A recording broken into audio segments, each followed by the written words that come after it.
This is a dynamic network that has its own geometry, and we're uncovering that. Welcome to Time Standard, a podcast where we explore the constant bending the world. This is a show about time becoming the fundamental measure of value, coordination, and progress. Tune in as we explore one of the most transformative changes humanity has ever gone through. If we want civilization to last, we should start thinking in logarithmic time. My guest Stephen leaves us with this profound thought. I have been studying architecture for over 20 years, and Bitcoin is the most beautiful piece of architecture I have studied. In this episode, Stephen and I discuss the geometry of Bitcoin. It is a technical presentation, but I encourage you to watch until the end, because Stephen posits what I consider one of the most important ideas in Bitcoin. Do we need to evolve the way we think about time? And is Bitcoin enforcing it, whether we are conscious of it or not? Hello, Stephen. Welcome back. Thank you. It's a pleasure to be back on with you, Makoto. Yeah, I'm really excited to have you back. You're doing some really interesting research, and I often resist the urge to spam you on X with questions. And so it's nice to get the chance to connect with you again.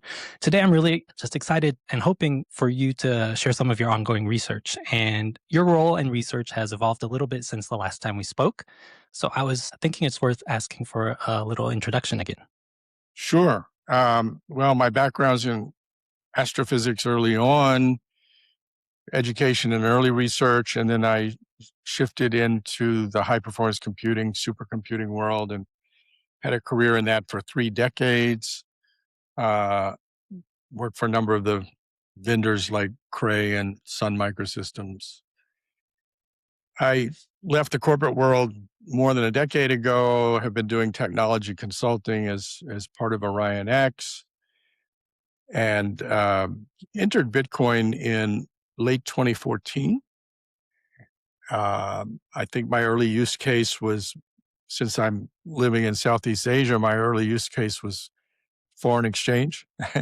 I should have kept more of what I sent across the ocean, early on. I was orange-pilled by reading the white paper. I just got interested in the technology and did the dive. And once I saw how the time chain is built out and how the blocks get exponentially hardened as you put more and more blocks on the end of the chain, that kind of did it for me. But of course, I had to keep studying, and I've done that over the intervening decade plus. I'd say I became maximal in 2017 with the block size wars, and after that, and just seeing what happened with Bitcoin Cash and how important hash rate was. And now we're in a situation where Bitcoin has more than 100 times hash rate and more than 100 times value, and it's almost a linear relationship. First came onto the power law in late 2019. And so I'll be talking about that. But the most recent thing, actually, when I came onto the power law in 2019 is when I first got to know Giovanni Santastasi. He and I have co-founded the Scientific Bitcoin Institute at the beginning of this year. He's the director. I'm the associate director.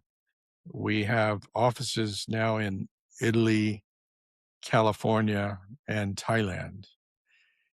Oh, wow. We have research partners in Italy. I think there's a university in Switzerland that we're forming a relationship with.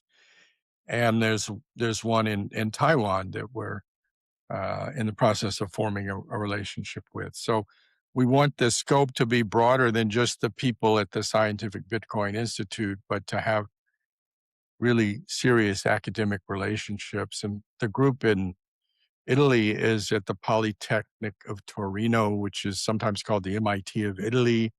And it's a group of cryptographers in the math department. So that's a whole, another interesting set of skills and capabilities.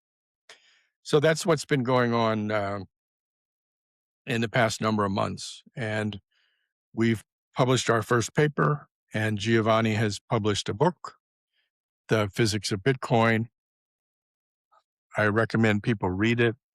If you don't want to spend the $60 or whatever, it's a little expensive because it's a large format and it's got a lot of color in it. So that makes it a little expensive, but it's available as an ebook, for the sort of $10 price point as well. So I encourage people to read that. Well, just anecdotally, it seems like the research you all have been doing has been gaining traction, or people have been warming up to it over the past 12 months. Do you feel that on your end? Yeah, certainly we do. There are more people that understand the power law. I have this joke that 1% of people understand Bitcoin, and 1% of those understand the power law. And then 1% of those understand the log periodic nature of the oscillation. So if you understand all three, you're one in a million. That's a fascinating way to put it. It makes Yeah. me wonder what the next resolution of that is. The next one, the 1%.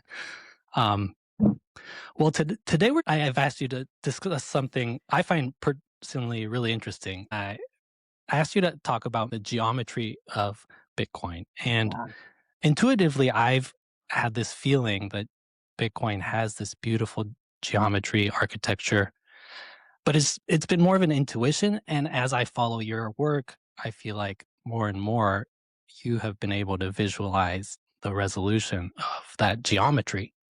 But for many, this might be a foreign concept. So I'm curious, what would you say to someone who suggests, how could a digital currency have any geometry? Yeah, What are you guys even talking about?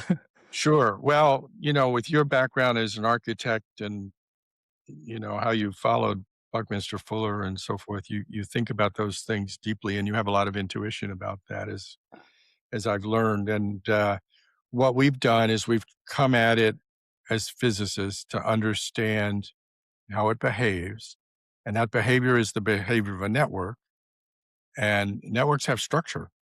And Bitcoin has a very tight self-definition. We call it autopoiesis. It's self-organizing. And those sort of built-in structural rules, because at the end of the day, they are rules, plus the way that adoption has proceeded and the way the architecture of the network has developed with nodes of various sizes, that enforces some structure and regularity. There's something called the Lambert W process where things may start out exponentially, but they go through this transformation. It's due to their inherent structure, and that structure can be looked at as a geometry. In physics, we talk about group theory and renormalizable groups. And so when we talk about geometry here, we're talking about coordinate transforms. And one of the most important transformations here is to think about everything in logarithmic time. And once you do that, and when you map logarithmic price against that, your geometry starts to pop out. You've got a power law. So that's one fundamental core aspect of the underlying geometric nature. But it applies to the adoption. We see it in the hash rate or the difficulty.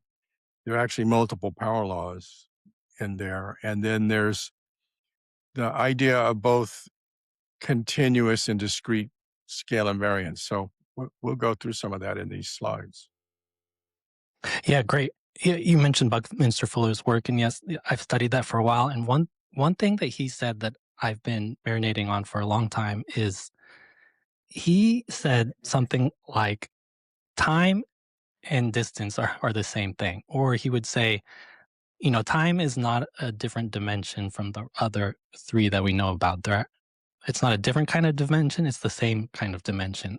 And I wasn't really sure what he meant by that for a long time, but I think what he meant is what you're finding here is that power laws often show up in size and time.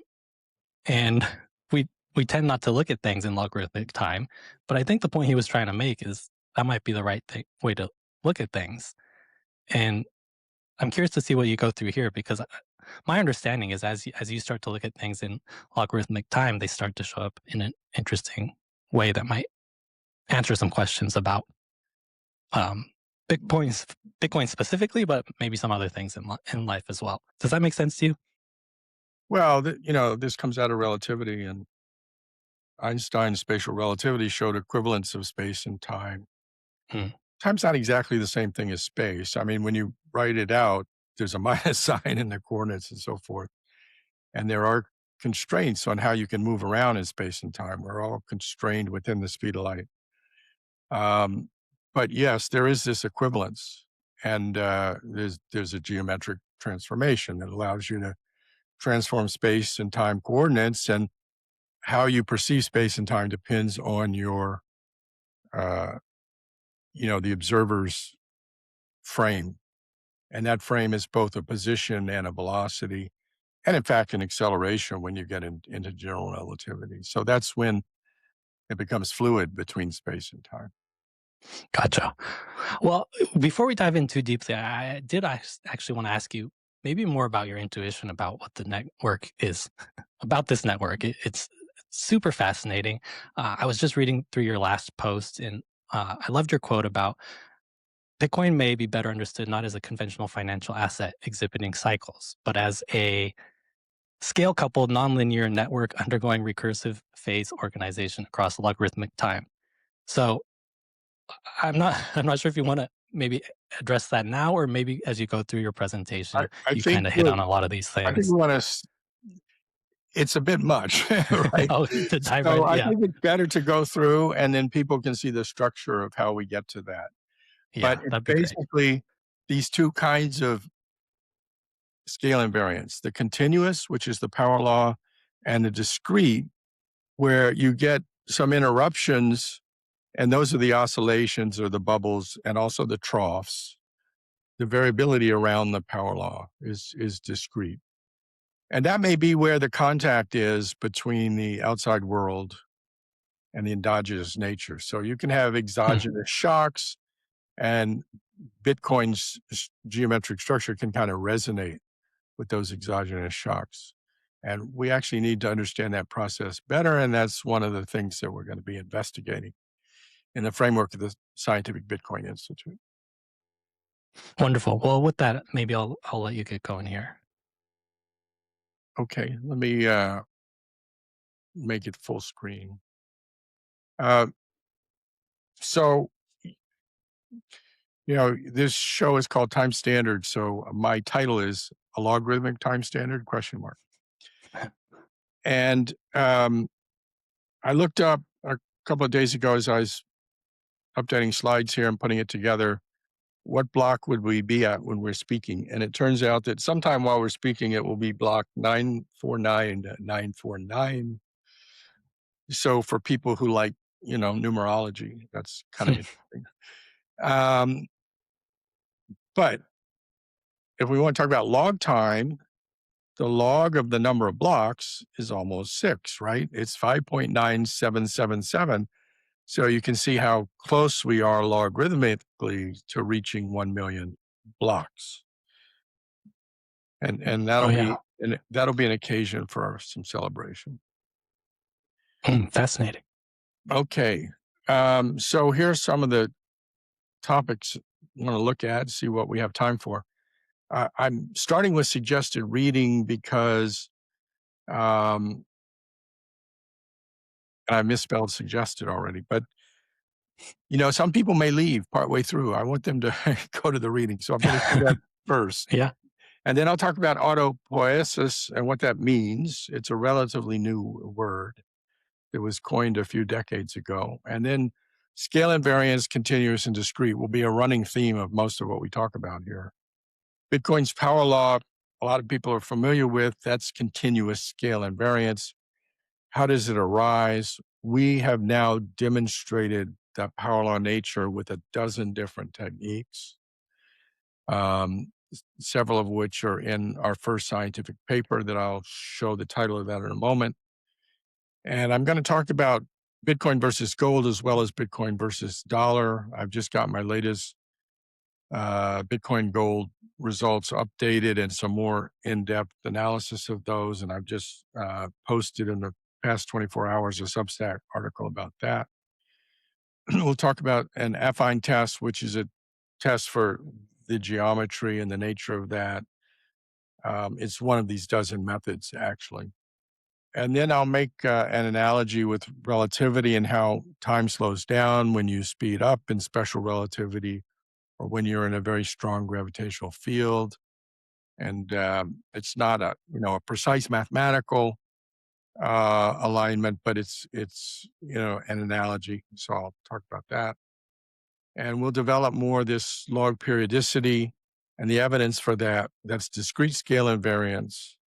And I'm not going to do too much in price projection. I think I've got one slide that has a little bit of that out a couple of years. The coupling of CSI and DSI is a hidden variable, what we call renormalizable group, or in this case, a coupling constant between these two kinds of scale invariance. And then I'll close with, Giovanni's been on the warpath against Austrian economics and meets the last few days. And we feel like Bitcoin belongs more in the frame of complexity economics and econophysics. So I've got a couple of slides on that. Interesting. Great. Okay, so let's go the right direction. So suggested reading, the first one is our first scientific paper. It's posted at the CERN preprint site. It's been submitted to a European journal about complexity science, and we're waiting to hear back from the referees. The title is Mechanistic Derivation of the Bitcoin Price Power Law, Network Adoption Dynamics, and Generalized Metcalfe Scaling. And I'll talk about those points here. And this is the first part of the abstract, but basically it says that we found that Bitcoin behaves as a power law with exponent 5.69. That means steeper than the fifth power and not quite the sixth power. A very high R squared 0.96 with, 5,700 daily observations from mid 2010 to February of this year. And we can show other methods, and we do that in the paper of how you derive that. But where does that come from? It comes from the growth of the Bitcoin adoption. The proxy for that is Bitcoin addresses that have more than 0 Bitcoin in them, and that has grown as a cube of age. So that's a third power. And then on top of that, you've got Metcalfe's law for networks that says that the value of a communications network or the internet or social media networks tends to go roughly as the square of the number of users. And sometimes it's a little bit less. And that has to do with the distribution and the structure and the fact that not everybody talks to everybody else, but the number of people you can talk to grows. And so every person that comes on gets the benefit of all that. And that's where you get roughly an n squared law. And it turns out 1.84 is what's observed. And again, a very high R squared. So you multiply those two together, the cube and then the 1.8, and then you recover this kind of 5.6, 5.7 power law. So that's the paper. The other is the book, The Physics of Bitcoin book, which was published as an ebook a couple months ago and is out since a few weeks already now as a soft cover. It's quite thick and it's a large format. It's about almost 500 pages, a lot of color. So it's a little bit expensive. If you can't afford that, the ebook is just $10, but very much encourage people to read that. And of course, the paper is free. And you can find the link to the paper by going to the Scientific Bitcoin Institute website, .org/research. Okay. I like to make this statement that Bitcoin is the first scientifically precise monetary standard in human history, something that we've been in need of for centuries. And just like we have meter, kilogram, and second, because it's fixed, absolutely finite, and highly precise. And also it has the benefit of coming from energy and math and game theory.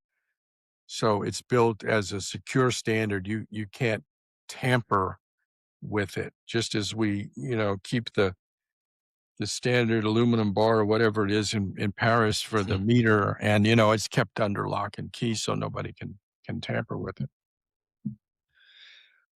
Now, I want to introduce this terminology, autopoiesis. Basically, it means self-creation and self-production. It was introduced by cell biologists in 1972, a couple of Chilean biologists. They both got their PhDs at Harvard. It comes from the Greek, and the Greek word is creation or production. Auto, of course, is self, and so self-creation and self-production. So if we compare Bitcoin to either the fiat money standard or the gold money standard, they both fail the test for autopoiesis. We can see right away that fiat, the dollar or any other fiat currency, is not self-creating and self-producing. It's produced by external institutions, the monetary policy from policy committees. You see when you have shocks that they have to reset the regime. We went from having dollar defined in terms of effectively bimetallic standard to then later a gold standard to then later only the government held the gold as of 1933, 1934 until no link whatsoever in 1971. And we've been on sort of a petrodollar floating exchange rate standard since then. And petrodollar's coming in, under question right now with geopolitical events. Gold is the same way. It's an element. It has its own atomic structure, but that does not generate the monetary system around it. That's externally assigned by states and institutions and culture and minting coins and, putting those into circulation and then issuing gold certificates on them. And eventually that transformed into fiat system. Bitcoin, on the other hand, has a fixed protocol, hard scarcity, no single issuer. It's issued collectively by a decentralized supercomputing mining and minting network. The security scales. It's globally neutral. And it has a monetary history and a ledger that's recorded and open and available for all. So the system has all these preconditions that allow it to close on itself and allow for a power law to lock in. Now, in order for it to do that, it had to reach a sort of critical mass, and I'll show some evidence for that. I love this word. You introduced it to me. Prior to coming across this word, I thought of it as a cybernetic system, which also comes from the Greek word of the art of steering, and it describes sort of self-steering mechanisms or systems. Are you familiar with that term? Or Yes. yeah, do you feel like autopoietic is? To me, they're very similar. Maybe there are some nuanced differences, but Well, I think it's a little more precise and a little more complete in terms yeah. of all of this self-creation, self-organization, self-management, and it incorporates, it's kind of an umbrella term for all of those. It started out in the biology world. Humans are autopoietic. Mhm.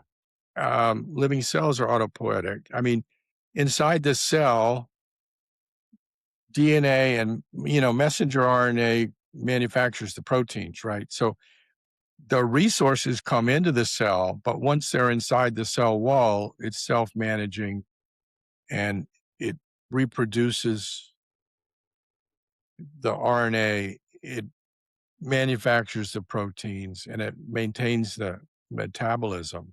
Of course, it needs external resources. The same is true for Bitcoin. The same is true for humans. But how much of what goes on inside is self-managed is the question here. Yeah. Yeah.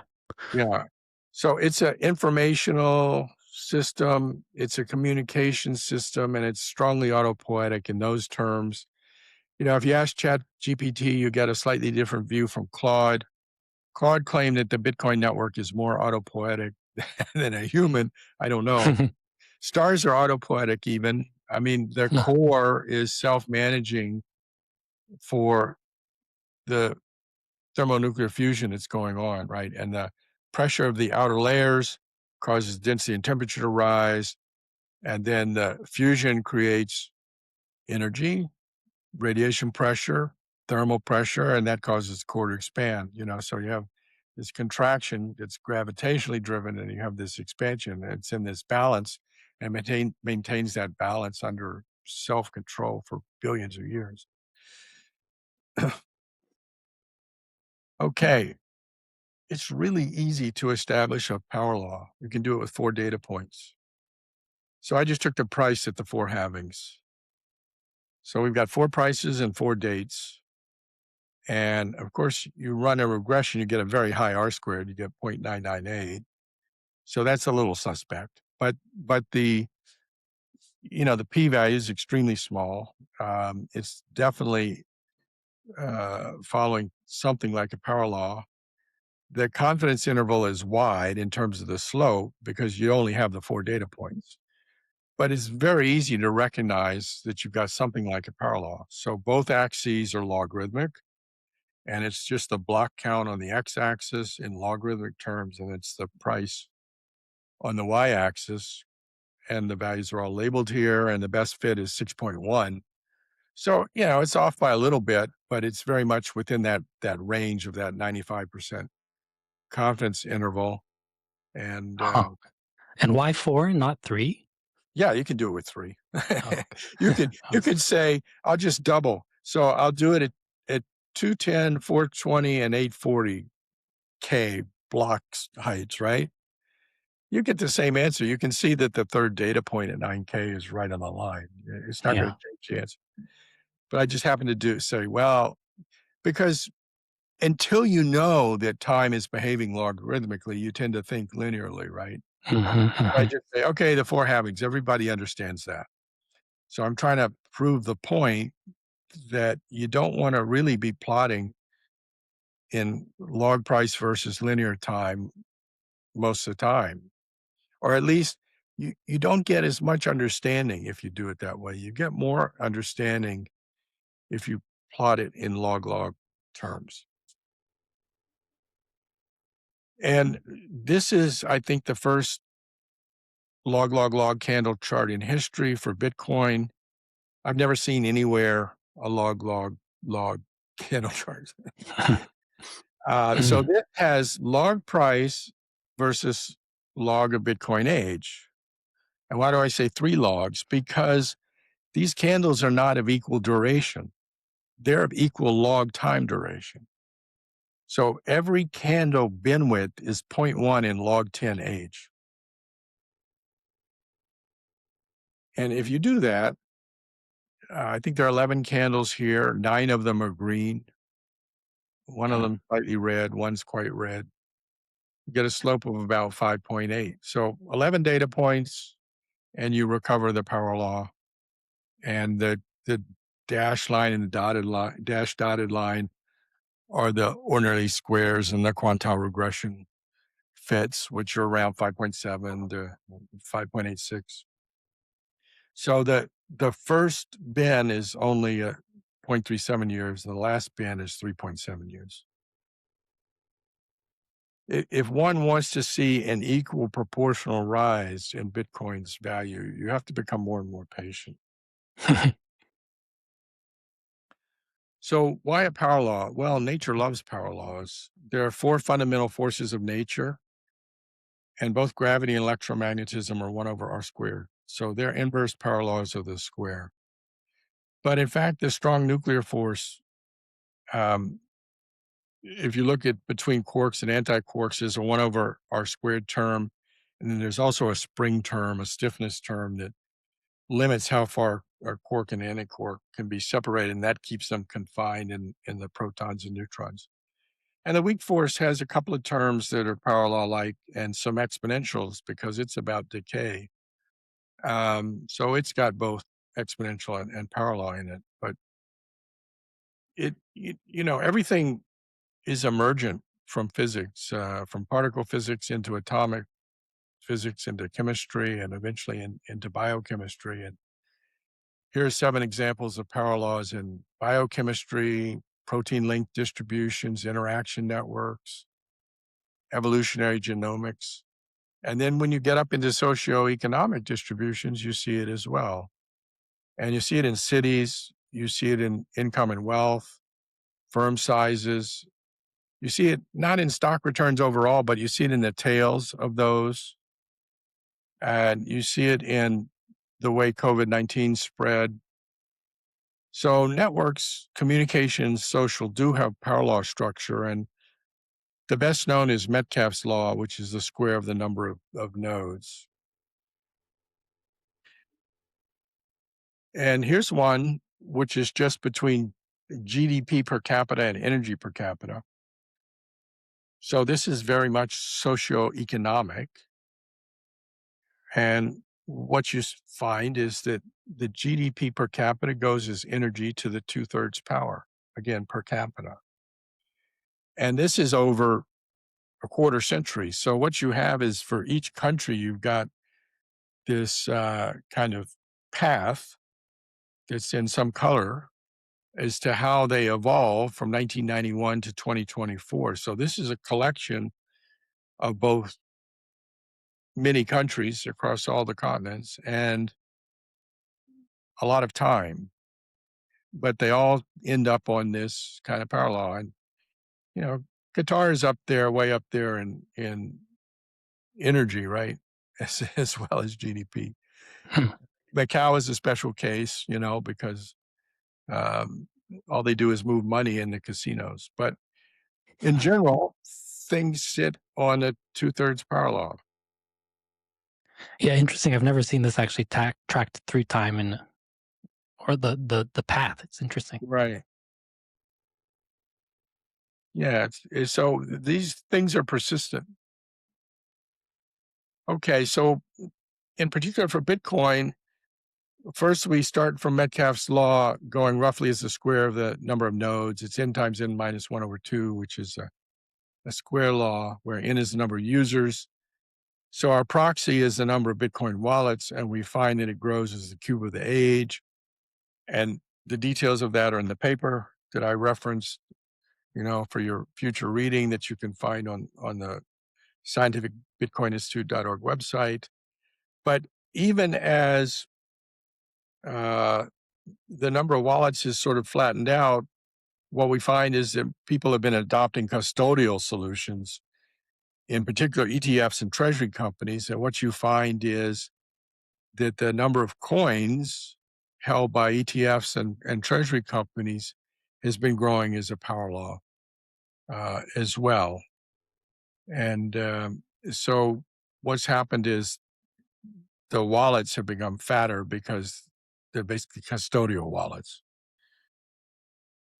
So if you take something that's growing as a cube of age and you apply Metcalfe's law to it, where it goes as a square of the number of participants, you get the square of something that's a cube, and that's time to the 6th power. In fact, when you go and do the fit, you get something very close to that. You get age of Bitcoin, and you always want to start with Bitcoin's, Genesis block to the 5.7 power. Now, the idea that this would happen is in part because the network is maturing. More and more kinds of participants are coming in. First, it was just cypherpunks, and then it was, some early tech adopters, early speculators, and then early exchanges and hedge funds. And then it grew into, of course, the miners. And then you got larger holders, institutions, ETFs, and even nation state scale, and certainly sovereign wealth funds. So those kinds of fat nodes will stabilize flows and reduce volatility over time. And we've seen volatility has come down very substantially with time. So that is this Lambert W process that I mentioned in our pre-discussion, but it converts exponential growth to higher growth, power law. There's a mechanism for this, and we can actually measure what's called the Lambert W value for the Bitcoin network. And it's pretty high compared to other networks like the rail network or even higher than the internet value. So we have around a dozen methods that demonstrate that Bitcoin adheres to a power law. There's ordinary least squares regression, quantile regression. You can do a rolling exponent, take the average of that. You can do structural analysis on the residuals. You can take random pairs and check the scaling of those. You can do a regression of the log price velocity, and then you get a power law index one lower. You can compare it to competing models and show Akaike and Bayesian information criteria superiority. You can use other Bayesian techniques. You can use Hurst exponents and what's called DFA to show persistence measures. I'm going to show something that's an affine connection, which is a geodesic. It's kind of a way of looking at the geometry. And then the log periodicity and the residuals, which I'll talk about a fair amount here. So it's autopoietic by design. The network grows, it develops structure with fat nodes, and it's got a lot of feedback loops, of which the difficulty adjustment is one of the most important feedback loops. And these collectively stabilize something that's called the Lambert W process and constrain an exponential to move over to a power law. So one might argue that the early behavior up into 2011 and that 2011 bubble was looking pretty exponential. But then we will see that it got constrained and then it got pulled back to a power law. Geometrically constrained, right? Geometrically constrained. Well, you redefine the geometric basis. So instead of being a two-dimensional XY coordinates, the basis become the power law exponent and the log periodic scaling factor. Those become your bases. This is the latest regression. This is on the website for Giovanni's book, thephysicsofbitcoin.com, and it's continually updated. And this is from beginning of the month. And the power law fit, the exponent beta is 5.68. There's a 2 sigma, 2 standard deviation band around that. So that constraint contains about 95% of the data. And another interesting thing is that with beta equal to 5.68 power law, if you just take the age at any time and then increase it by 50%, that's a 10 bagger. That's a 10 times increase in price on average on the power law trend. It's just a coincidence with that particular exponent. So if the age today is around 17.35, then you say in another 8.67 years, you'd expect 10 times the price. And of course, we're below the mean. So you'd expect, we're below trend. So you'd expect 10 times of the trend price that you'd expect to return back to trend. This is 3 figures that are extracted from the scientific paper and shows the breakdown between the adoption power law, which is the first graph, where it's rising as a 3.05 power. And then the Metcalfe scaling, which is how the price goes as a function of that number of non-zero wallet addresses in the first graph. And that's a 1.84 slope or exponent. And then shown in the table is you multiply the 2 of those together and you get 5.6. And then you compare that to doing the regression directly between price and Bitcoin age. Here it's shown as log age days since the Genesis block. And you get 5.69. R squared is very high at 0.96. And sigma is the volatility. It's 0.3. Well, 0.3 in log price is a factor of 2. So, that's very expected that you can move over the full history. A factor of 2 is just a 1 sigma excursion or z equals 1 excursion. Okay, this is the affine connection test. It's kind of inverting things and saying, take the price and raise it to 1 over the beta. some kind of index in order to find the structure, to find the geometry, and let beta vary.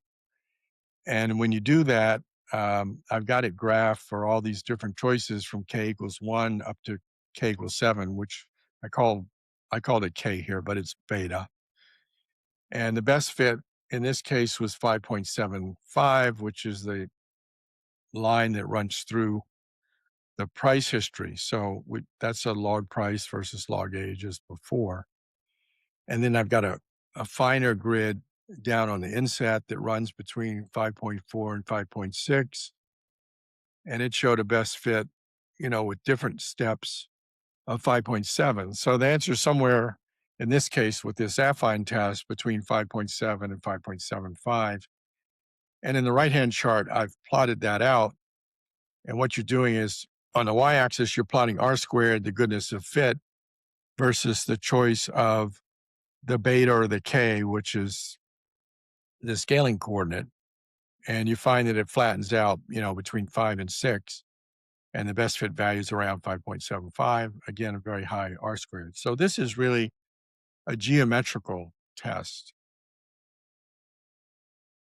It feels like it's maybe a corrective lens, or you're changing the lens on how you view this until it is that an okay way to think about that? Yeah, Or you're stretching the geometry in you're just extracting the geometric fit. So Gotcha. it's a little bit different from doing a regression. Uh, so you have this idea of, in general relativity, you talk about geodesics and curve space. And so here you've got these curves, right? Which are these dotted lines in the different colors on the left-hand chart. And we're trying to find the one that flattens the space.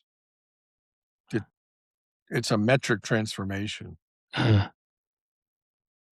So the geometry is coordinates that flatten that curve metric. So as this k or beta value increases, you see that first one, the orange one, the k equals 1, really sharp turnover, right? And as it increases, it goes further out and it flattens more and more until we get to a place where it's fully flattened at 5.75. So it's a It coordinate transformation. as you say that, I'm picturing a tetrahedron flexing into a sphere or vice Okay. versa. Yeah. Is that maybe that's not the right lens, but You're a better geometer than I am. oh, I I have trouble visualizing that, but okay. Sorry, I keep okay. interrupting. Keep going. No, that's good. This shows how the power law locked in. So if I go back to age 2 and measure at that time what I thought the power law was, given the price history. So I'm at the beginning of 2011, I would have measured a power law of 8.4. And then as I went through that big bubble, it would have shot up to 12. And then after the bubble, the crash, it would have plummeted all the way down by age 4 and beginning of 2013 to 5.4. And then with the 2013 bubble, that would have pulled it back up, but it didn't recover as much. So the structure is starting to lock in, and it went up to 6.77 by age 6. It grazed up near 7. And so the lock-in really happens, I think, between age 6 and 7. And age 7 is beginning of 2016. And by the time 2016 starts, we're down at 5.98. We're under 6. And we've stayed that way ever since. And it's, oscillated some, but it's come down to very, very small fluctuation till you get to now and 5.68. And it's really been locked in pretty darn tightly. And that shaded region shows the uncertainty at any given time in the power law exponent up until that time. And you can see that too gets quite small. It's not even visible at late times, the uncertainty. And the final R squared, 0.96 is we said before. So that's the standard error for the exponent itself, not the size of the fluctuations for the overall price. So that's showing, that and the affine test are showing that you're locking into this geometrical structure, that there's really endogenous structure here. Now you can do it in gold, and this shows both ordinary least squares and quantile regression levels of 0.1 up through 0.9. And so this is Bitcoin, log of Bitcoin price in gold ounces against the same Bitcoin age. And it's not as steep. It's a 5.2 power law. And it agrees between the ordinary least squares and the QR.5, which is the median, the red dash line. They get the same answer. They're quite close. So gold is, a slightly different metric and less subject to inflation, or at least, increase in the supply as compared to the dollar, which compounds at 7% over the long run. Gold more like 2%. Stephen, that lock-in graph, I'm just trying to make this a little bit more tangible for people, but I don't know if you ski, but as you ski down a valley and you're taking turns, Mm-hmm. physically you get constrained the more narrow it goes. Right. I feel like that's one way to visualize this. It's just geometrically at the upper valley, you have the ability to take wider turns, and the geometry of the mountain or valley, or in this case, Bitcoin kind of has that geometric constraint that is constraining its ability to deviate. Is that very confusing, or is that an okay way to think about this? No, I think that's fine. It's it's a very much smaller pool of capital early on, right? And so the exogenous influences have more impact, and the number of participants is smaller. So as the number of participants grow and as the pool of capital gets deeper, it's like the waves on the ocean are smaller and smaller relative to the depth of the ocean itself. Right? Mm-hmm. And so I think that works here too for the kind of height of the mountain on this black diamond path that we went down early on, right? Right. So, yeah. Right. Okay, relativity. Time stretches out in special relativity as you approach the speed of light, as you, nothing with mass can move mass faster than the speed of light.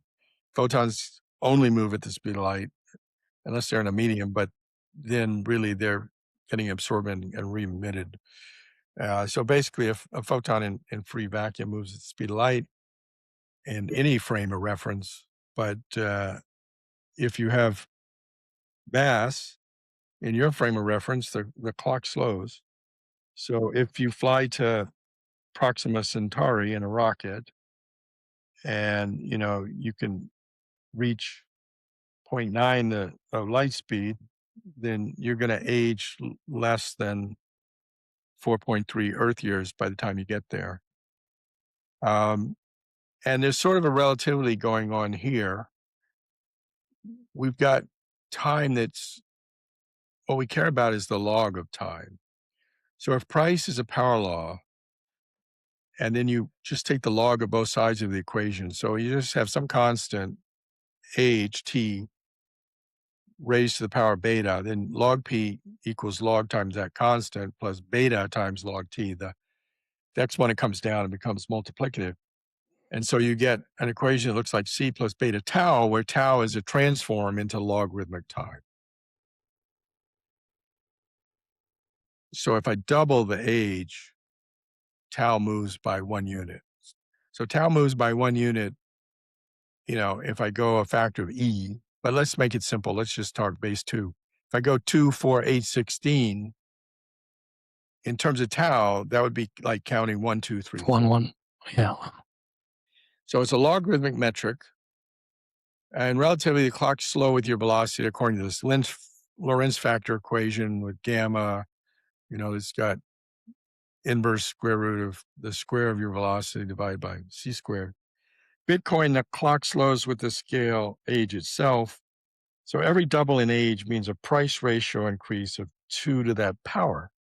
2 to the 5.68 is 50, 51.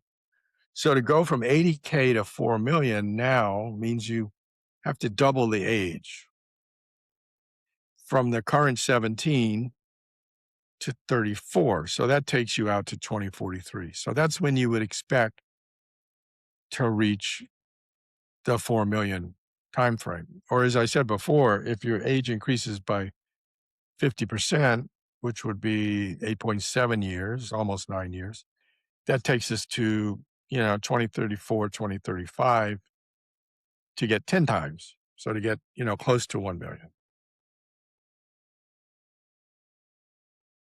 Now you can make an analogy with general relativity too, because clocks in a very strong gravitational field around a neutron star or a black hole will slow as the distance gets small relative to that black hole event horizon radius.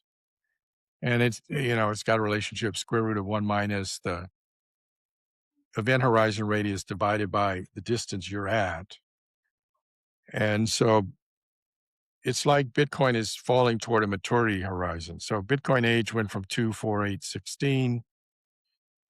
It's like this dilation factor, time dilation. In black hole terms, it's equivalent to being if the black hole had mass 3 solar masses, it would have a radius of 9 kilometers for the event horizon. Hmm. And it would be like you were 1/3 further out. So you'd be 12 kilometers from the center or 3 kilometers from the surface. But then you're getting closer and closer and approaching it and never quite reaching it. As far as the distance observer sees, there's so much slowing of the clock of the guy falling in or the rocket ship falling in that they never see it cross the event horizon. The rocket ship falls in very quickly, but the observer at infinity never sees that. Also gets redshifted very quickly, so the radiation isn't no longer visible. Okay, enough on relativity for now. But this is also time stretching here, where I'm plotting moving average also in logarithmic time. So again, this is log price versus log age on the left side. And so you can see that, 2, 4, 8, 16 are kind of equally spaced here. The orange curve is using log time, so it's adaptive. So early on, it's using a 25-week moving average, and it just keeps stretching out continuously. So at 4 years, it's a 50-week moving average. 8 years, it's a 100-week. And by now, or a little before now, 16 years, 200-week moving average. So it's kind of interesting, and it shows you kind of where the floor is. And if you do it in log linear chart, it looks like that. But they're the same chart. It's just you transform the coordinate here from log time on the left to linear time on the right. Okay, let's go into twist and ride. And we'll start with DNA. So we're back to biology here, because this concept started in biology.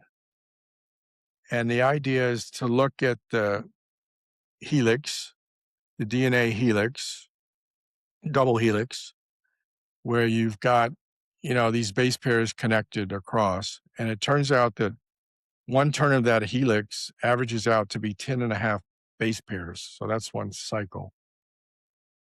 And that's the twist. And then the ride is any way that you fold this thing in 3D. So the endogenous structure is the twist. And the way that you kind of have it all move around is the ride. And then they defined something called a leaking number, which is the sum of the twist measure plus the ride measure. And they found that that's conserved, basically. So that's kind of interesting. And we can move it over to astrophysics, and in this case, magnetic fields in astrophysics. And this paper was written by my thesis advisor, George Field, published in 1984 with one of his other graduate students. It was published after I finished with him, and I only became aware of this paper a month ago. Oh, It's relevant to Bitcoin. wow. And Full circle. it's actually, this paper is held up very well. And so it's about magnetic field twisting and writhing. And they actually took from the DNA example. So they say in their abstract, the concepts of twist number and writhing number are introduced from the mathematical biology literature to describe the contributions of helicity from twist about the axis of a flux tube. So this is a magnetic field flux tube. And here you see this sort of cartoon of the sun and a solar eruption or flare. So what happens is these magnetic field lines will reconnect. They'll break apart and then reconnect. And when they break apart, then they release a bunch of particles, get accelerated, and those solar storms can hit the Earth and interfere with communication and cause the aurora borealis, in northern latitudes and so forth. Well, so my proposal is that Bitcoin log periodicity, helicity, is a useful topological invariant in the same way as in DNA, and this twist and writhe that, they modeled in this paper for magnetic fields, and which is still highly referenced paper, has held up well, the concept. So the twist is around the central axis, and you get this differential rotation of the magnetic field lines. Eventually you get instabilities and shearing, but then writhing means the whole thing, the whole column is moving around. The axis is moving. And then they found that you could get general conservation of this linking number, which is the sum of the two effects. And then I talked about solar flares that happen with magnetic field line reconnection and particle acceleration. So for Bitcoin, the twist would be the coherent log periodic modes that I'm going to show you wrapped around the power law core. So this is geometry of Bitcoin. And the writhe are the residual distortions that are not explained by these coherent log periodic modes and are basically more exogenous kinds of distortions, or mostly exogenous. There could be some contribution from the halving, for example, which would be a mix of endogenous and exogenous.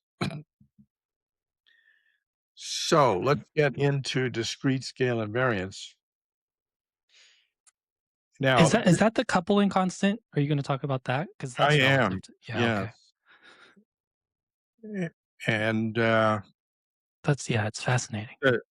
the coupling constant couples the power law and the log periodicity, which we call continuous, and then discrete scale invariance. Now, this is not the log periodic power law as it's usually talked about with Sornet.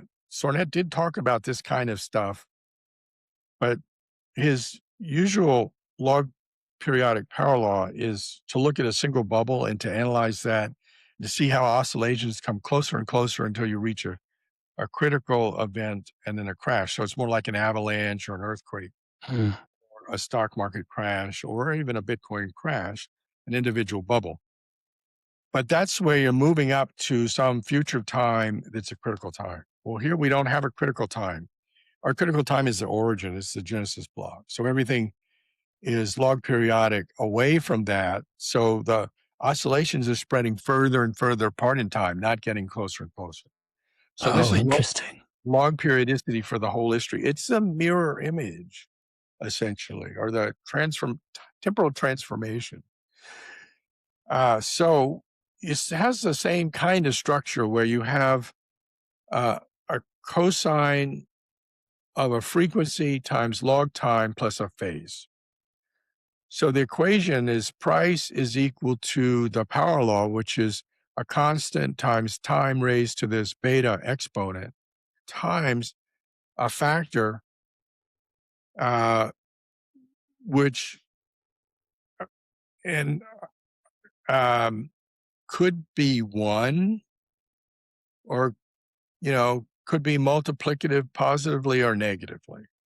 So if you put it into log space, it's the first log p, log price is these first two terms of the power law, and then this cosine omega log t plus phase. And actually, that's the fundamental, but you can have harmonics. So you can have multiple terms, and they could be k equal 2, 3, 4, which are multipliers of the fundamental frequency, or you could have non-integer values as well with those.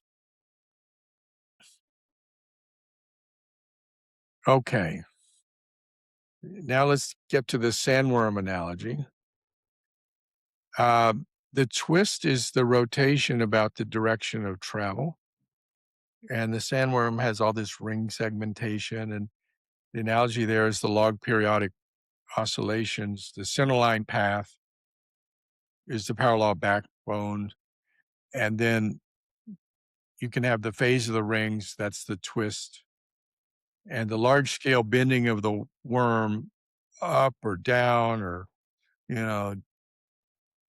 crawling or diving through the sand is the ride, the residual deviations. Okay, so how do we discover this? First of all, in 2019, in April 2019, Giovanni displayed a graph that showed some hint of log periodic oscillation, and it would have predicted that there was going to be no bubble in 2021 or in 2025. So it was a departure from the Fourier cycle. Turns out 2021 is explained not by the fundamental, but by harmonics. And it turns out that we would not have expected a strong bubble in 2025. And indeed, we didn't see one. But he didn't follow through on that and fell into the same trap that I did and most people did of the Fourier cycle until I got really worried about the Fourier cycle in the first half of last year. And so I started breaking apart the difference between what was happening in the power law core and what was happening in the bubbles, trying to see what was going on in terms of decay of the bubble strength and what would we expect in 2025 if we were going to get another bubble. And by mid-year, I was kind of convinced we're not going to have another bubble. And so in Q3, I started doing the work for this log periodicity. And one of the first things you do is a Fourier transform. And actually, the first Fourier transform I did was on gold, Bitcoin versus gold. And that's when it popped out. But this one is Bitcoin versus dollar, I think this particular chart. And they end up having the same fundamental in either case. And so what we see here is the Fourier transform is basically looking for the frequencies where you have the most power. And so the power is on the y-axis, and that's logarithmic. So there's really a lot more power when that's up high. And then I've marked with these vertical bars the fundamental, and then 3 harmonics at higher frequencies. Now, in this particular chart on the x-axis, which is also log, it's frequency in cycles per log 10 decade. And so the fundamental frequency that pops out, the red line, is 3.21. Now, if you convert that into angular frequency and not in this log cycles per log 10 decade, slightly strange units, then it turns out to be 8.75. You have to multiply it by 2 pi, divide by the natural log of 10 to make that conversion. And then if you take that angular frequency, 8.75, with log periodicity, it converts into a log periodic spacing parameter, which is lambda. And the relationship there is that the natural log of lambda is equal to 2 pi over this angular frequency. That works out to be 2.05. And what that means is that the intervals between bubbles and troughs is increasing from one to the other by roughly a factor of 2. So the spacing would be like ages 2, 4, 8, 16, roughly. A little bit longer than that. So what we see in this is that we have very good evidence for the fundamental, a lot of power, and we have a little bit of power around harmonics. Around the second harmonic at twice the frequency of the fundamental, and the third, but it's not clean. It's not exactly on top, although the fourth harmonic's a little cleaner. We got this kind of weird dip between the two. There's another way of looking at it, which is wavelets. And here I'm showing these, what's called a wavelet scalegram. And this shows how much power you have at different frequencies, the fundamental and harmonics, over time, spread out from 2011 to 2026 in a linear chart in the one that's up above. And that's kilograms in frequency cycles per log 10 decades. So that one is at 3.2 roughly, but it corresponds to 8.76.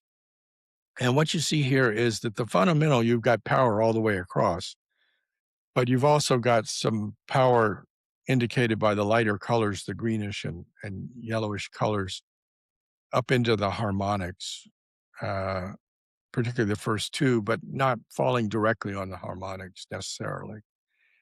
And that over time, there seems to be more power going up into the harmonics.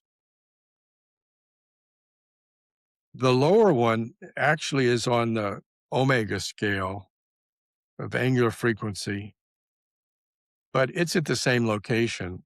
They're both at around 8.75, 8.76. And here you see the fundamental close to 9 is even stronger, that it spreads out across the whole history even more clearly when you do Bitcoin against gold.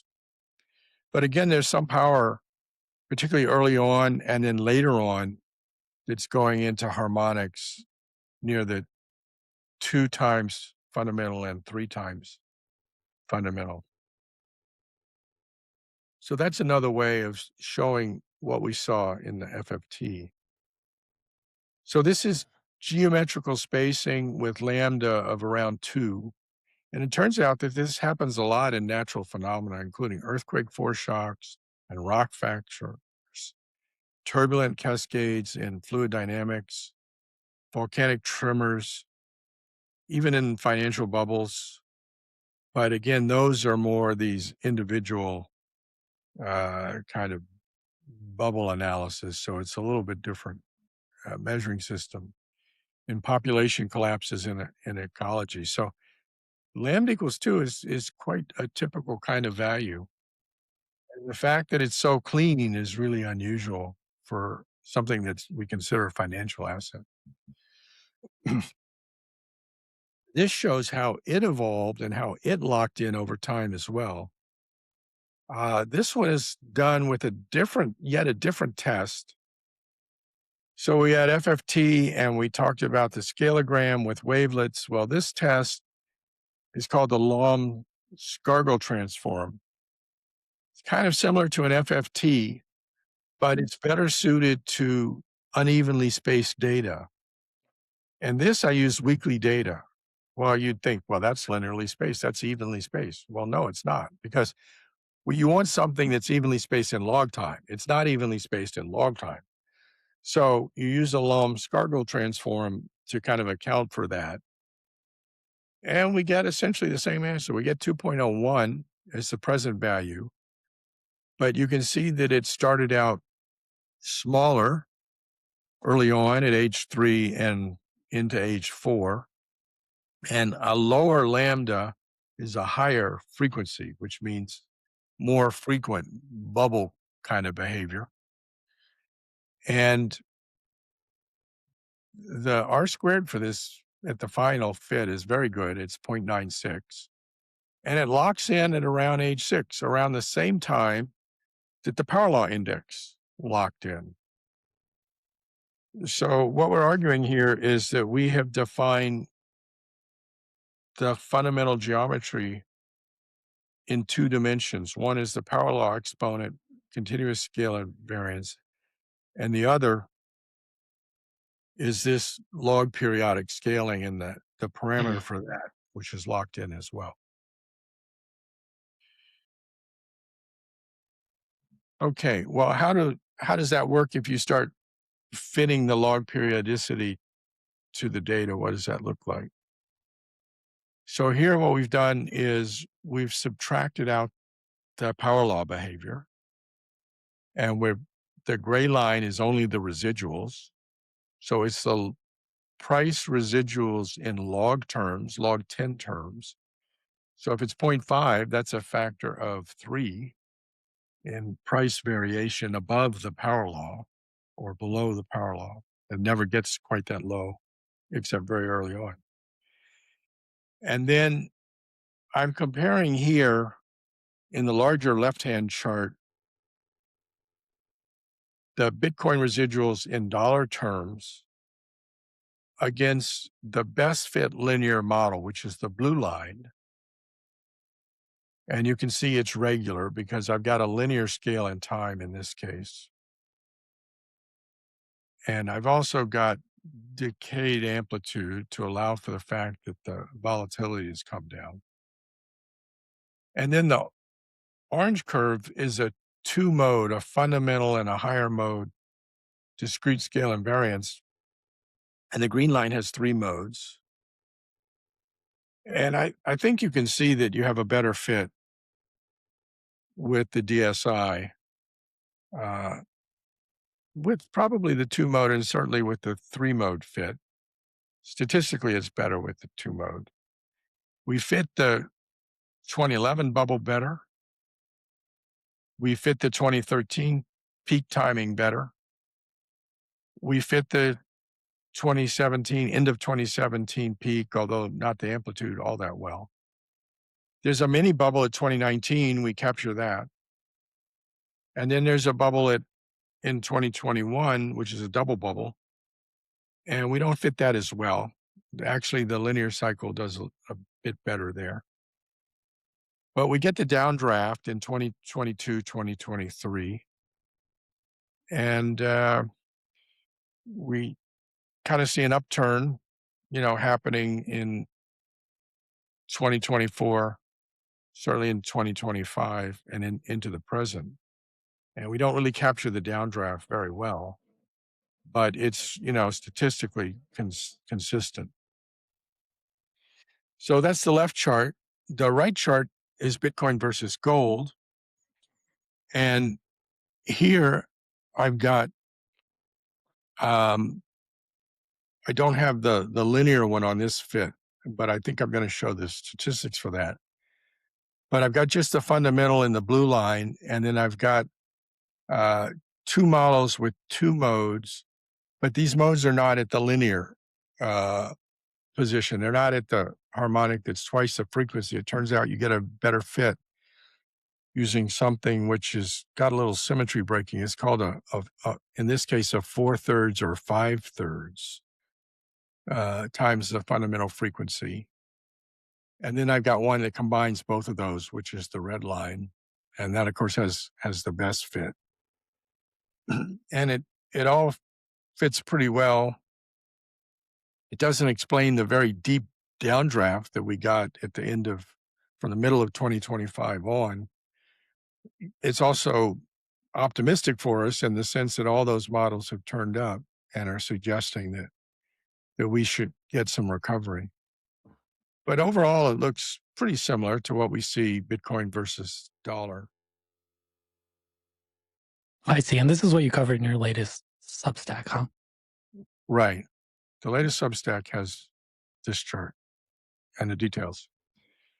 And here's a comparison of this one is in the dollar, and it's a linear model. And I found the best fit was not at 4 years. I've got 3.5 and 3.75 years. Those were the best fit for a linear cycle. And the R-squared's 0.2 for those. And then in this case, this is dollar with either 2 mode or 3 mode, and they're directly on the harmonic. It's integer harmonic. So it's the fundamental omega and the 2 times the fundamental. And then the 3 mode has a 4 times the fundamental. And those get much higher R squared, about 0.5. And then when you look at the information criteria, they're extremely better. If you're 100 better, 100 points better, and better here is a negative value, that's a slam dunk. And we're better by 460 something points with AIC and 450 points with Bayesian information criteria. And the RMS means the residuals come down to around 0.2, whereas before you do the fit, you're at about 0.3. So that's So it's pretty conclusive in your mind. vastly superior on the statistical test, both the R squared and the AIC. Okay, and then this is in the dollar. Bitcoin price, this is a log linear chart with some projection, and then the NSET shows it in more detail. And the blue dash line is what you would get with the linear cycle fit with the 3.5-year cycle. It's less optimistic. And then the DSI modes, the 2 mode and the 3 mode, with the orange and green dash line. And they suggest by this time, 2 years from now, that you're around $300,000 based on both the power law and the uplift you get from the log periodicity, which is favorable. And this is the coupling. So identified a coupling constant between the power law exponent and the angular frequency. And you can express it either with the angular frequency or this spacing parameter lambda. So if you write it with respect to the spacing parameter lambda, you're multiplying the power law exponent beta by the log, the natural log of this lambda parameter. And that's because of the relationship between that and the angular frequency, that's equal to 2 pi times beta divided by the angular frequency. And the answer is 4. And so I've shown in the orange line how omega varies over time. It does rise above 9 and it is coming down. So there's some possibility of some interesting evolution there. But the beta exponent has locked in, as we indicated before, very tightly at around 5.7. And then C, this coupling constant, which is a hidden variable and something that arises in renormalizable group theory. It oscillated around in a similar fashion with the beta exponent, locked in around the same time after 2016. It's gradually risen, kind of offsetting the decline in omega. And it's got a value a little bit above 4. And if you do it in gold, it's a little bit below 4. It's about 3.75. So that's something that's, you kind of have to extract. It's a kind of a hidden variable. Yeah, I think I heard you say you can't observe it directly. You Right. can observe it indirectly, like, You yeah. observe it by multiplying those 2 terms together. This is just a little exploration as when we might get back to the power law. This is in dollar terms. And if you just kind of put a hysteresis zone, kind of buffer around the power law, then you say, when did you break through? And then how long does it take to recover? From where we are, it might be half a year. It's sort of what it looks like, just if you kind of feed those. But here's a more precise, but still kind of scattered evaluation of that. On the left side, I've got the recovery time from a top or a low back to the fair value corridor. We're interested in the orange dots because we're below. So if the low was in February, the median time was 56 days to recover in the past. Well, that would have been April 7th. That didn't happen. But the mean time is 138 days. That would be the end of June. And the 75th percentile time would be at the end of August. So we've got, a possibility of recovering back to the power law by the third quarter. Um, I've draw I drew the 1 year line across there. Most of the time you recover before 1 year has elapsed. And then I couldn't find any correspondence between uh, this sort of log time of this. It's pretty scattered. The one correspondence was, does deeper or higher excursion imply longer recovery? Well, of course it does, as you'd expect. So you see some relationship that's, if in log units, maybe it's roughly linear, but it is not something you have a very good fit with. Um, that X that's a golden X would be the February low, and green X would be where we are now. So if you look at the orange points above that, you have a reasonable chance before 200 days have passed, 200 to 300 days have passed of recovering back to a power law based on history. Okay. So I want to say a little bit about complexity economics. This is a fishbone diagram for those, but don't need to look at all the details or walk through all the details of that. But there are kind of 6 main areas that complexity economics talks about: adaptive agents, evolutionary dynamics, network economics, non-equilibrium, emergence and self-organization, and institutional ecology. I would say that Bitcoin has for sure network economics. It's non-equilibrium. It has these parameters locking in, but it's not in an overall equilibrium state. It's very dynamic. So it's got this evolutionary dynamic nature. And it's self-organizing, but dynamic. And so we've got emergence and self-organizing too. So complexity economics seems like a pretty good umbrella here. We're operating at the edge of chaos dynamically, and it's self-organizing, self-managing, but it has these certainly important exogenous influences. I mean, the amount of capital coming in is growing as a power law, right? It has to in order to sustain power law price growth. There may be some institutional ecology. There's some work, that people could do on that. And other people have worked on adaptive agents. In fact, there's a very bright guy out of the Sapienza University in Rome who's going to be working with this. I think he's even transferring to the Polytechnic in Turin. And so he'll be one of the ones that are working with us. And he published a really nice paper that I don't understand but have read on, an agentic model of Bitcoin. Hmm. And in addition to complexity economics, we talk about econophysics and we talk about network economics.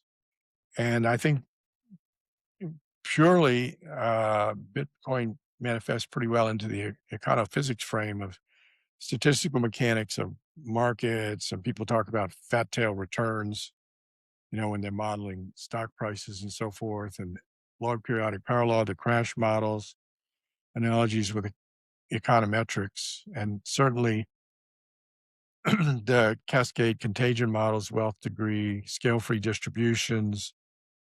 Those all fall within econophysics, but they also play over into complexity economics that has evolutionary dynamics, endogenous novelty. And then at the bottom, we've got network economics, which is Metcalfe, and platform economics. So I think Bitcoin is pretty well sitting near the center of all of these. So we've got this little nice diagram that has Bitcoin right at the center. It's autopoietic, it's reflexive, it's anti-fragile, it's got a continuous scale invariant power law, it's got a discrete scale invariant with this log periodic characteristic a little above 2. It's got Nash equilibrium behavior. It operates towards the edge of chaos, self-organized criticality, Metcalfe scaling, and so forth. So Bitcoin's autopoiesis is a complexity economic property. It manifests because the network economics, where Metcalfe locks in the Nash equilibrium, and the econophysics, which is the continuous scale invariant and discrete scale invariant dynamics, encode price attraction, operating simultaneously. Sorry for the misspelling. But there's physics of dissipative power law dynamics and difficulty adjustment that help keep Bitcoin at the edge. So, closing with a big idea, we're here facing singularities, singularities in terms of climate crisis, singularities in terms of AI, singularities perhaps in terms of life extension. And those are happening in exponential time. And the pace of technology is certainly developing generally as an exponential function, not as a parallel function. And yet, durable complex systems want to evolve in logarithmic time. Biological evolution, we'd like for our species to last for millions of years, not thousands. Cities behave as power laws, whereas companies have exponential decay. Languages, technological networks, not all the components of technology, but the networks like the internet that build out. The accumulation of scientific knowledge, of course, but the pace is something else. Bitcoin is evolving in logarithmic time. So that's the geometry of persistent systems. So how do we resolve that contradiction between the two? Civilizations are distributed temporal orientation systems. This connects to a logarithmic timing framing. So we've got rapidly accelerating systems or linear intuitions about the future of failing faster and faster. And in order to survive exponential technological growth, we want extended planning horizons, stronger continuity of future self, and institutions that can wait the long term. We've got short temporal horizons with volatility, very high volatility and increasing and institutional decay. And we've seen lower and lower investment relative to the size of the economy. Whereas we want capital formation, infrastructure, scientific accumulation, and network persistence, intergenerational continuity. So that's just food for thought. And I'll close here with the slides. Thank you, Stephen. I love the way you wrapped it up there. I have several questions, but maybe that last one is the one I want to dwell on for a tiny second here, if you have some time. Yes. And that's the question of, I mean, I guess you're suggesting Bitcoin is forcing us to think about time differently in some ways, in log time. Mm-hmm. And and that might in fact be a necessary step for civilization. I think I'm trying to say that. Yeah. Or infer that or imply that. Gosh, that's fascinating. Yeah. So, I mean, I have several questions about that, but the immediate one is, I can't help but think this feels like a designed system. As an architect, one thing I do is sometimes in order to study a building, you take cross sections or blueprints of a building and when you study historic buildings, or even if you don't talk to the architect of the building, you can infer what the intention was behind the architecture, the way the spaces are laid out, the height of the spaces, the progression of spaces. I mean, and you can zoom in to 3-inch detail or you can zoom out. But without even listening to the architect speak about their intentions, you can kind of infer what the intention was for that particular building. And I feel like what you're doing with Bitcoin is somewhat similar. You're cutting all these different slices through the network, and it just feels like this was a intentional. This wasn't a coincidence. I'm curious what your take on is. Bitcoin feels very intentional to me. Um, I mean, the design is beautiful, right? Inspired. Yeah. And the difficulty adjustment, as we were talking earlier, is one of the most inspired things. In a way, even more so than the halving. I mean, you could imagine a different supply schedule. You could even imagine something that was not entirely finite, but just had a slowdown, a slowing rate of supply that, might have been effective, might have worked okay.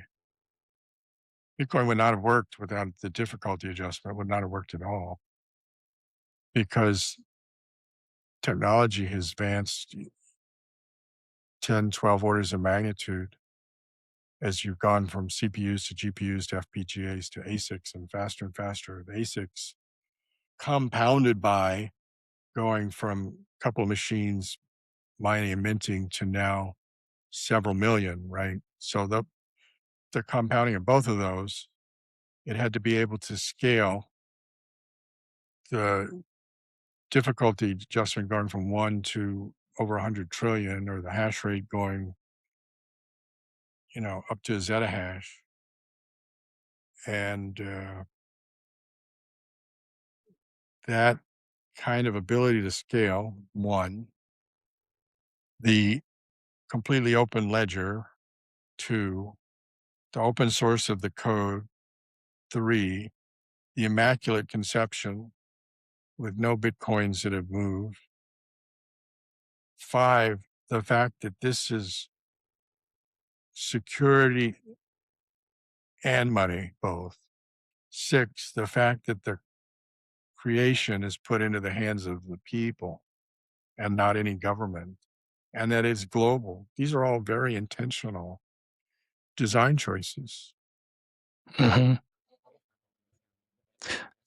The other thing you said to me that I think is somewhat relevant is that Bitcoin seems to be operating on the edge of criticality, and critical systems are very adaptive.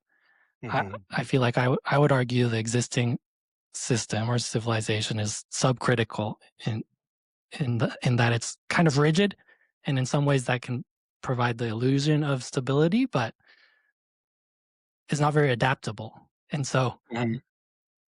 when you said that, it made me think Bitcoin is somewhat designed to move civilization closer to the edge of criticality over Mm, time mm. and away from this really rigid system to one that can adapt to, the unknown or ongoing future. What else did I have a question about? Oh, but what one thing you pointed out during this that was interesting, and I think switched the way I was thinking about this. In nature, oftentimes you see systems approaching criticality at the verge of a transition. Mhm. And you said Bitcoin's almost behaving a little bit backwards in that did I understand that right? So Well, it instead of is. like a population drop off or a phase change, do you know what I mean? Like Um, oftentimes, or an avalanche breaking, I guess. yeah. Well, right. I certainly becoming there. There is less volatility. It is more stable. Um, I think that's occurring, and it's going to continue to occur. And a power law says that that will occur. The volatility is the first derivative of the power law, and is itself therefore roughly, in price percentage terms, roughly a reciprocal of age. because delta p is just one exponent lower, and you divide it by p, you get a reciprocal of the age. And you can fit it pretty well with that. So what's the signature Now, that oh, go I ahead. do have some color on that, which is the log periodicity, because if you only had a fundamental, then you would expect that you would have the power law plus a fundamental oscillation, kind of a pure tone Fourier transform, then you'd have an exponential decay on the envelope. Well, it seems like instead what we've got is that power is moving into harmonics, so that the structure is becoming more complex. And that substitutes for the direct decay of the amplitude. The harmonics have less power, power moves into them. They're not as sharp, rise and fall, and they interfere with each other, right? And so that modulates, brings the variability down. That's another way of bringing it down. And it appears, based on this latest work that I have done on gold, that that's exactly what happened. Hmm. So what is the scenario, or is there a scenario, or what's your feeling on, is there a scenario where Bitcoin's behavior is not a market phenomenon at all? Is it, or is it a physical phenomenon, or is it No, a market phenomenon it, superimposed on a physical it's phenomenon? always a market phenomena. It's a system that survives by incenting human beings. It has to incent human beings to mint it. It has to incent human beings to add themselves to the network. It has to incent human beings to create exchanges. It's just that it has these really beautifully crafted Nash equilibrium incentives that it's done so well. So somewhat more than half of the structure is endogenous, but that's the response to everything that our humans are doing onto the network. This is a network of human beings. It's a social network. So it does not, although it's autopoietic in structure and response and management, it doesn't survive, and it never would have. It's just like BCH is not surviving, right? It's failing. It never developed a power law. Bitcoin Cash never developed a power law. BSV, even less so. And yet it has the exact same protocol, Good right? point.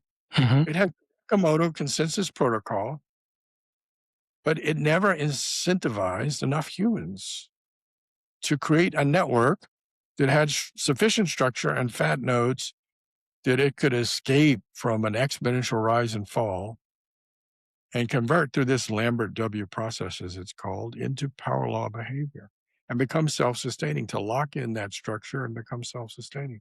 And that's what we saw in the early part of that chart, you know? It had, it had to mature. The network had to mature. So that's what you mean by also when you've said Bitcoin makes human beings supply hash rate by Nash equilibrium game theory.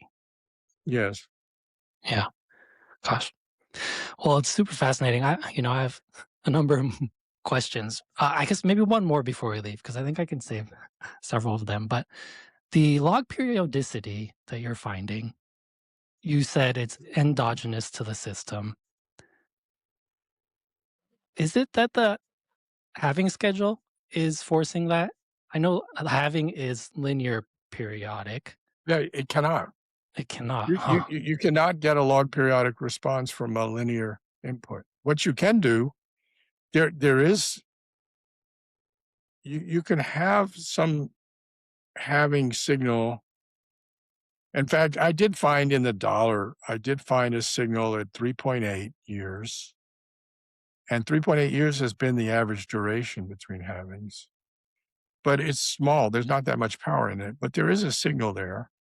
So you've got endogenous structure, which is dominated by the log periodicity and the main harmonic structure.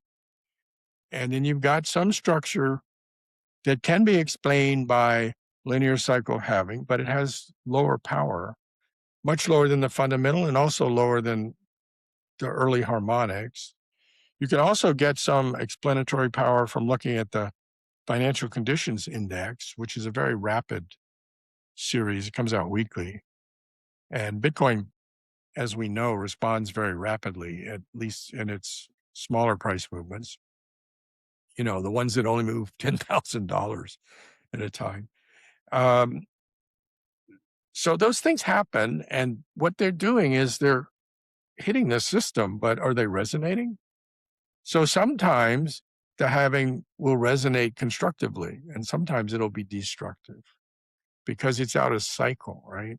Mhm. But what it might do is it might provide some impulse that moves some power into a harmonic or something like that.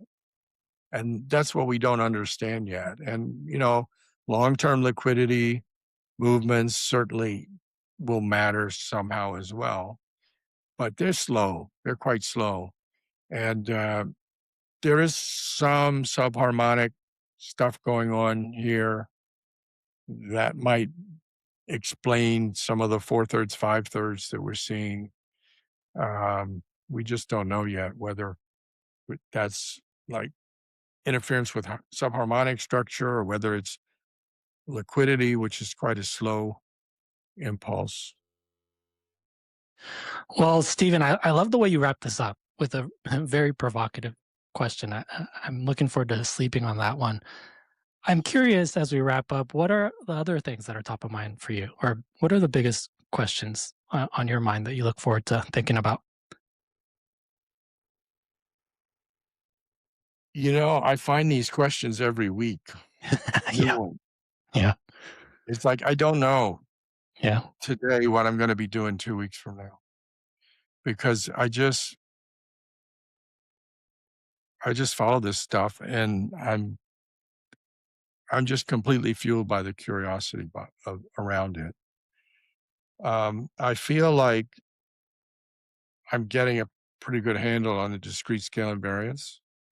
I would like to understand better why it appears that I went from modeling with these integer, the fundamental plus 2 omega, 3 omega, 4 omega, found that 4 omega was better than 3 omega fits, to a synthetic where I just said, what's the best thing that's a number that's,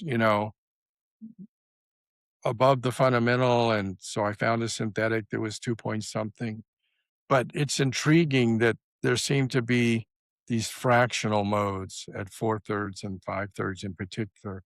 Actually, I've got a long list of modes that have different power. You could put 10 modes in there, but you don't want to overdo it when you build models. You want to be a little bit conservative. So there's a lot of room to explore those and the interaction and how those evolve over time. This is a dynamic network that has its own geometry, and we're uncovering that. Great. Well, Stephen, thank you. I think I'll leave you with that. I do very much look forward to following your work. And like you said, almost weekly, you seem to share some new information about what you're seeing. And so I want to thank you again for coming on here and maybe give you the last word on where people can follow that ongoing work. Yeah, just scientificbitcoininstitute.org and /research will show you publications, but there's a fuller website that's being built out. Yeah, really fascinating stuff. I appreciate you coming on. Thanks again, Stephen. Thank you. It was a pleasure. Bye.